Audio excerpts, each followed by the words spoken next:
Never eat alone, book summary, build your network and succeed. Welcome to my channel. आज मैं बेहद excited हूं क्योंकि आज मेरे पास एक कमाल की बुक है जिसका नाम है नेवर ईट अलोन बाय केटी फरीजी। ये किताब नेटवर्किंग और मीनिंगफुल कनेक्शंस के बारे में है, एक गाइड की तरह काम करता है और आपको ये स्किल्स सिखाता है जो कि जीवन में काफी जरूरी होती है, जिसका नाम है नेटवर्किंग।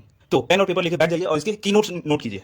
नेवर ईट अलोन किसी को भी अपने नेटवर्क स्किल को बढ़ाने और अपने पर्सनल और प्रोफेशनल जीवन को दोनों में सफलता पाने के लिए पढ़नी चाहिए ये बुक। पहला चैप्टर, द माइंडसेट। ये किताब नेटवर्किंग मानसिकता के बारे में आपको बहुत कुछ समझाती है। इसके ऑथर जोर देते हैं कि हमें नेटवर्किंग केवल कॉन्टैक्ट्स को जमा करने के लिए नहीं बल्कि नेटवर्किंग माइंडसेट एस्टैब्लिश करने के लिए इस्तेमाल करनी चाहिए। सबसे पहले हम नेटवर्किंग माइंडसेट अपने अंदर एस्टैब्लिश करते हैं जिससे कि हम कॉन्टैक्ट्स तो बढ़ाते ही हैं मगर एक मीनिंगफुल बेनिफिशियल रिलेशनशिप बिल्ड करते हैं जिसमें दोनों का फायदा होता है, म्यूचुअल बेनिफिट होता है। हम इसमें फोकस करते हैं ऐसे अपॉर्चुनिटीज को क्रिएट करना जहां पे हम एक दूसरे की हेल्प कर पाएं और अच्छे कनेक्शंस बिल्ड कर पाएं, अच्छे रिलेशनशिप बिल्ड कर पाएं। चैप्टर 2 में ऑथर बताते हैं कि डू नॉट कीप स्कोरिंग, मतलब इस चैप्टर में author traditional process of networking को चैलेंज करते हैं। मतलब ट्रेडिशनली हम सिर्फ अपने फायदे के बारे में सोच के नेटवर्किंग का इस्तेमाल करते थे, बट इस बार ऑथर इसे अलग पर्सपेक्टिव से देखने को बोलते हैं कि आप सेल्फलेस होकर सामने वाले की हेल्प करने की कोशिश कीजिए और नेटवर्क अच्छे रिलेशनशिप्स बनाने की कोशिश कीजिए। सिर्फ बड़े बड़े नंबर्स के दोस्त नहीं बनाइए, जैसे कि मेरे पास इतने दोस्त हैं, उतने दोस्त हैं, इतने नंबर के दोस्त हैं, इतने अच्छे दोस्त हैं, वो उस तरह से नहीं। आप ऐसे रिलेशनशिप बिल्ड कीजिए और ऐसे सेल्फलेसली वर्क कीजिए ताकि उन्हें खुद अंदर से फील आए कि ये इंसान अच्छा है और आप अपने आप को अच्छा स्टैब्लिश कर पाएं और लॉन्ग टर्म में इस तरह के रिलेशनशिप काफी सक्सीड करते हैं।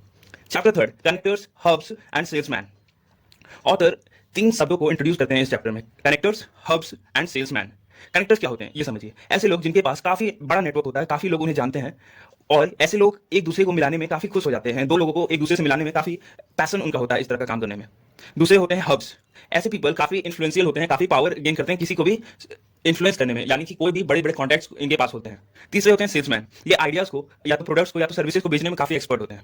इन तीनों रोल को समझना आपके लिए काफी इंपॉर्टेंट होता है, ऐसा ऑथर सजेस्ट करते हैं, क्योंकि आपके जीवन में इन 3 तरह के लोग आपको मिलेंगे और आप जब तक इनके रोल्स को पहचानेंगे नहीं तब तक आप इनकी काबिलियत को इस्तेमाल नहीं कर पाएंगे अपने लिए और इनसे सही से मदद नहीं ले पाएंगे। Chapter 4, the art of small talk. Small talks plays a crucial role in networking. Author कहते हैं स्मॉल टॉक्स ज्यादातर हमारे जीवन में काफी इंपॉर्टेंट काम करते हैं क्योंकि बड़े लोगों के पास ज्यादा वक्त नहीं होता आपसे मिलने की। इन छोटे मुलाकातों में अगर आप अपना एक अच्छा इंप्रेशन छोड़ पाए उन पर ताकि वो आपको याद रखे तो ये काफी इंपॉर्टेंट हो जाता है और सामने वाला भी आपको हमेशा याद रखता है। तो स्मॉल टॉक्स की स्किल को मास्टर करने के लिए ऑथर बताते हैं कि आपको हमेशा जेन्युइनली क्यूरियस होना चाहिए, मतलब सच में अपने आप को एक क्यूरियस इंसान बनाइए जो कि हर चीज जानना चाहता है, सुनना चाहता है और एक्टिव लिसनिंग का इस्तेमाल कीजिए, यानी कि चुपचाप होकर सुने। जो सामने वाला बोल रहा है उसको ध्यान से सुने, कहीं और के बारे में ना सोचे। ऐसा ना हो आप सुन तो रहे हैं उनकी बात सोच रहे हैं कुछ और, ऐसा ना हो। एक्टिव लिसनिंग का इस्तेमाल कीजिए और ऐसा बताइए आप सामने वाले की वैल्यू कीजिए और उनकी बातों को समझिए। ऐसा उन्हें ना लगे कि वो बोल ही रहे हैं और आप बस ऐसे ही सुन रहे हैं, कोई ना फायदा ना हो। अगर आप इन बातों का ध्यान रखेंगे तो स्मॉल टॉक्स भी आपके लिए काफी बेनिफिशियल हो जाएगा। Chapter 5, be interesting. इस चैप्टर में ऑथर आपको सजेस्ट करते हैं कि आप अपना पर्सनल ब्रांडिंग बनाइए, एक ऐसा इंसान बनिए जिनसे लोग मिलना चाहें, आप में इंटरेस्ट लोग ले। इसके लिए ऑथर सजेस्ट करते हैं कि आप अपने अंदर के यूनिक एस्पेक्ट्स को, यानी कि बिल्कुल जो अलग है और आपके अंदर में जो खासियत है उसको डेवलप कीजिए और अपनी पर्सनालिटी को एक ऊंचे स्तर पर लेके जाइए। और दूसरा बताते हैं ऑथर की आप स्टोरीज अपने एक्सपीरियंस से शेयर कर सकते हैं जो सामने वाले को एक इंस्पायरिंग लगे और ना सामने वाला आपको थोड़ा सा आपकी वैल्यू करे। Chapter 6, networking dinner. ऑथर कहते हैं आप नेटवर्किंग डिनर ऑफर कर सकते हैं और अलग अलग फील्ड के लोगों को एक साथ लाकर उन्हें नेटवर्क बना सकते हैं। इससे आपके रिलेशन में भी अच्छा प्रभाव पड़ेगा और वो उन लोगों का भी नेटवर्क बड़ा होगा। इस चैप्टर में ऑथर कहते हैं कि हमें नेटवर्किंग डिनर करना चाहिए और वो अपनी कहानी भी बताते हैं कि एक बार वो न्यूयॉर्क गए थे और उन्हें 3 लोगों से मिलना था मगर उनके पास इतना समय नहीं था कि वो तीनों से मिल सकते थे। तो उन्होंने तीनों को एक ही जगह बुलाया और एक अच्छे दोस्तों की तरह मिले और एक दूसरे से सबको इंट्रोड्यूस करवाया। उनका भी नेटवर्क बड़ा हुआ, इनका भी मिलने का प्लान सक्सेसफुल हुआ, कम समय में इनको ज्यादा अच्छे से सबसे मिल पाए और इनका काम भी हुआ और सबका म्यूचुअल बेनिफिट हुआ। इसी तरह ऑथर बोलते हैं हमें भी नेटवर्किंग डिनर को होस्ट करना चाहिए, लोगों को सही इंसान को सही जगह बुलाना चाहिए, एक अच्छा एनवायरनमेंट देना चाहिए जिससे कि लोग कोलैबोरेट करने के लिए तैयार हो जाए। चैप्टर 7, फॉलो अप और फेल। देखिए नेटवर्किंग तो ज्यादातर लोग कर भी लेते हैं बट इसमें सबसे बड़ा प्रॉब्लम ये होता है कि वो एक बार मिलकर भूल जाते हैं, फॉलो अप नहीं करते हैं। फॉलो अप का मतलब ये होता है कि बाद में कभी उनसे ना मैसेज करेंगे ना कॉल करेंगे ना किसी भी तरीके से टच में नहीं रहेंगे। टच में नहीं रहने के कारण लोग आपको भूल जाते हैं और आपको बाद में अनकंफर्टेबल होता है उनसे बात करने में और आपको भी थोड़ी हिचकिचाहट होती है। इसीलिए ऑथर कहते हैं कि आपको हमेशा फॉलो करना चाहिए। रिलेशनशिप मेंटेन करने के लिए काफी अच्छी स्ट्रैटेजी हो सकती है। कुछ चीजें किया जा सकता है, जैसे कि हैंड रिटन नोट्स दे सकते हैं। आज के जमाने में कोई भी हैंड रिटन नोट्स नहीं देता, जैसे कि हाथ से लिख के कुछ भी नहीं देता कि हम कोई मैसेज, क्योंकि आजकल व्हाट्सएप और ईमेल ये सब का जमाना है।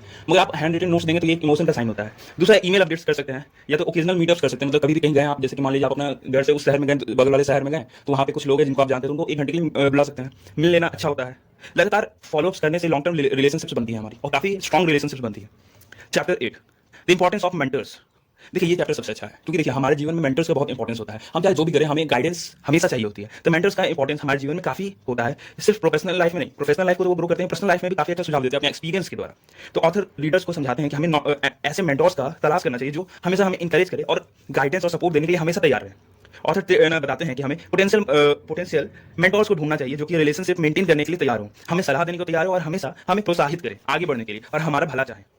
Chapter 9, connect with connectors. पिछले चैप्टर में आपने 3 तरह के लोग देखे थे, एक थे कनेक्टर्स, दूसरे थे हब और तीसरे थे सेल्समैन। ऑथर कहते हैं कि हमें कनेक्टर से कनेक्ट होना चाहिए। इस चैप्टर में, चैप्टर 9 में भी ऑथर इस पर थोड़ा सा ज्यादा जोर डालते हुए कहते हैं कि हमें ऐसे व्यक्तियों से मिलना चाहिए जो एक कनेक्टर्स की तरह काम करते हैं। ऐसे व्यक्ति काफी प्रभावशाली होते हैं, हमें हमेशा इन लोगों के आसपास रहना चाहिए क्योंकि इनके बहुत बड़े बड़े कनेक्शंस होते हैं और इनसे दोस्ती रखने के बाद आपके लिए नए दरवाजे खुलते हैं, नई अपॉर्चुनिटीज मिलती है और नए कोलैबोरेशंस भी मिल जाते हैं। लास्ट में मैं इतना कहूंगा कि नेवर ईट अलोन एक पावरफुल गाइड है मीनिंगफुल कनेक्शन बनाने के लिए और नेटवर्किंग के स्किल को अच्छे से इस्तेमाल करने के लिए, इसके पोटेंशियल को समझने के लिए आपको एक बार इस बुक को पढ़ना चाहिए। मैं कुछ लिंक्स प्रोवाइड कर दे रहा हूँ वीडियो के डिस्क्रिप्शन में, आप वहां से इसकी ऑडियो बुक्स को फ्री में सुन सकते हैं और भी अच्छे से समझ सकते हैं। नहीं तो सबसे अच्छा सजेशन तो यही रहेगा मेरा कि आप इसकी बुक को खरीदें और आराम से पढ़ें। इससे क्या होगा, आपको अंदर से समझ आएगा कि करना क्या है, किस तरह से करना है। क्योंकि नेटवर्किंग का स्किल सभी फील्ड में इंपॉर्टेंट होता है, चाहे वो डॉक्टर, इंजीनियर, बिजनेसमैन हो। आजकल एंटरप्रेन्योरशिप भी बहुत चल रहा है, तो उसमें भी काफी इंपॉर्टेंट रहेगा। इसलिए thank you for watching this video. Do like, subscribe and share. Thank you.